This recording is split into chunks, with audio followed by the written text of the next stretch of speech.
Welcome to the Rockbros fingerprint lock tutorial.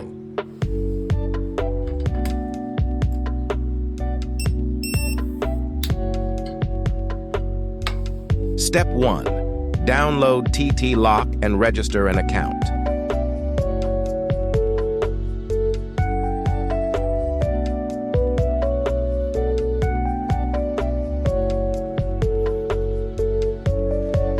Step 2. Find your lock through the app. Step 3. Tap the fingerprint scanner to connect to the lock.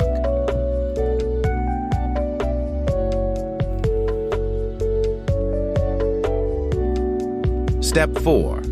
Add your fingerprint to the lock.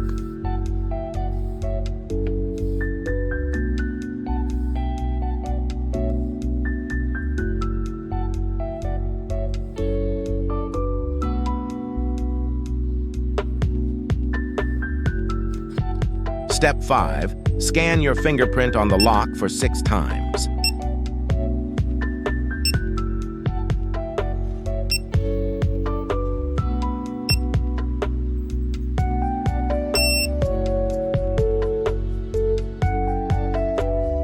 You can now use your fingerprint to open the lock. You can also just use the app to control the lock.